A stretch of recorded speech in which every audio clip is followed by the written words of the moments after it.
Hi there, welcome back. Episode number 3 of going through all the units for Mythic Battles Pantheon. I've already done Poseidon and Echo, and now we get onto Léonidas, or King Léonidas, from the Battle of the 300 Spartans at Thermopylae. Now, a huge welcome to my new subscribers. Thanks very much for joining us, and a big thanks as well to Monolith for kind of cluing me into their latest update to let everyone know that I'm doing this. So big thanks to them, and a big thanks to you guys who have joined up already. So what we'll do is we'll go through a little bit of the mythology and history of Léonidas, and then we'll talk about his stats and abilities, and then finally we'll have a bit of a sum up, a kind of not scoring, but we'll talk about him generally within the game.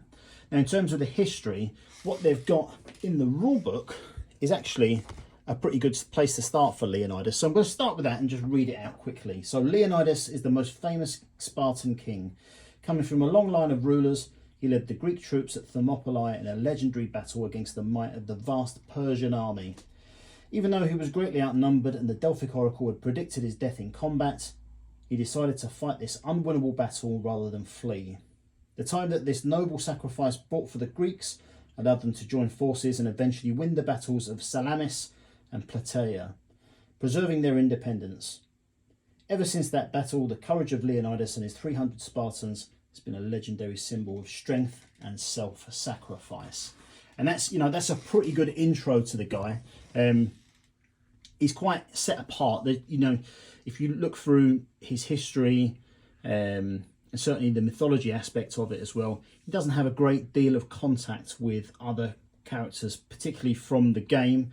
Obviously various oracles and that kind of thing, yes, but he wasn't having sit-down chats with Zeus and Heracles or anything like that. And I think the main reason for that is he is known to be a historical figure. He was the king of Sparta at that time. There was a battle of Thermopylae and various other battles between the forces of Greece, of which Sparta was a part, and the Persian army. So yeah, he's very, very, very different. I'll get onto the kind of the Spartan life when I do the video for the troops, for the Spartan troops. But definitely Spartans were cut from different cloth to your average human being, the men and the women. They led a very tough life, a life of service and sacrifice, obviously, from what we know about Thermopylae. And Léonidas, he was right at the front of all of that. He was an incredible leader, and that really does show through in his talents and abilities in this game. I mean, blimey, to take a small force and kind of try and halt the Persian army, it would have been difficult to get to rally the troops for that one. It was a difficult battle indeed. But yeah, his true kind of qualities were in his leadership, and that shines through massively in the game.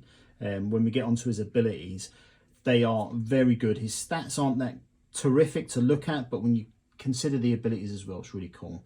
But yeah, that leadership to be able to take that 300, albeit with a few thousand Athenians as well, and stand up to the Persian forces was amazing.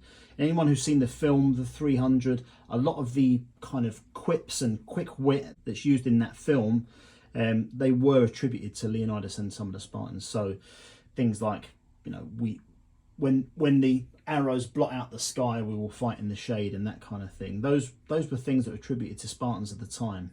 And if you look on Google, there are lots of very, very good quotes from Léonidas as well. Very interesting stuff.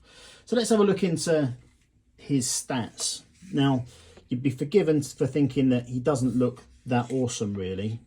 See, he only starts with 6 dice in attack, and drops to 5, to be fair.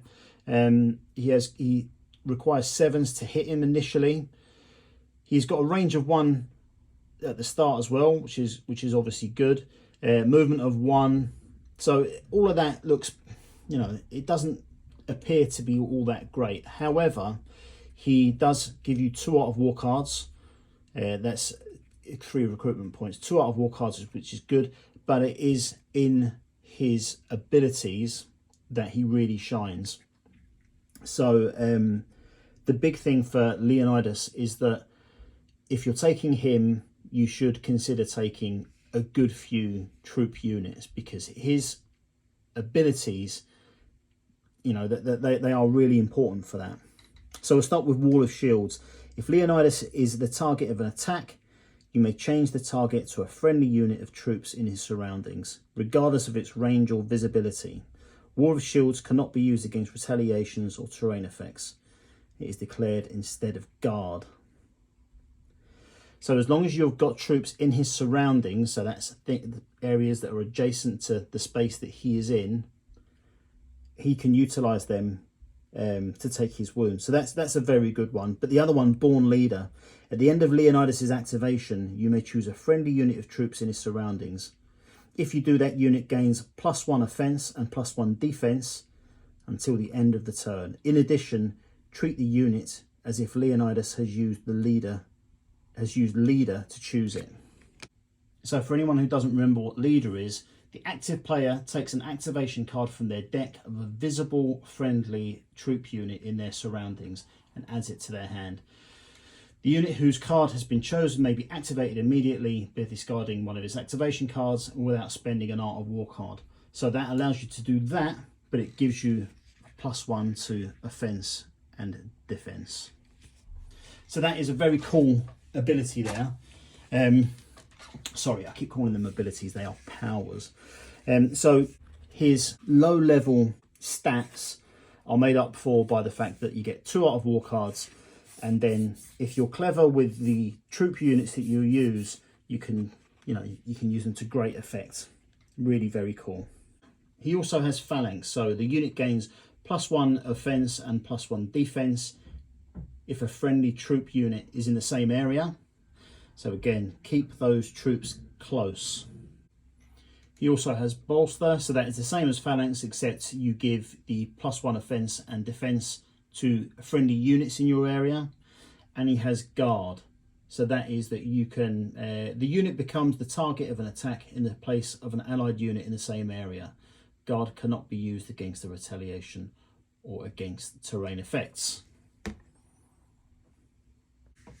So there you go, stat-wise, Léonidas isn't the greatest. However, get appropriate troops in and around him and he becomes very, very effective indeed. So again, that Guard, the Wall of Shields, which effectively makes allies next to him guard as well. Born Leader, you know, that's like the leader talent on steroids. It's all really, really cool stuff. Okay, so that's Léonidas. So what do I think of him overall? Stat wise, he doesn't look the best, you know. 6 attacks, 7 defense, range 1 until he loses 3 wounds, and then it's just a range 0. Funny enough, if he loses 4 wounds, he can't move, so he has to stay in that space. So yeah, he doesn't need to lose a lot before he starts to become a little less effective. But having said that, his attacks starts with 6, he only ever drops to 5 as well. But the important thing for me really is his support of troops, and the support he can get from troops as well. So these abilities, Wall of Shields, Born Leader, Phalanx, Bolster, Guard, they're all really relevant, all very, very good for someone who, you know, likes to field a lot of troop units. I personally don't. I usually have a maximum of 2 troop units on the board at any one time. But if I play Léonidas, I will certainly try and push that envelope as much as possible.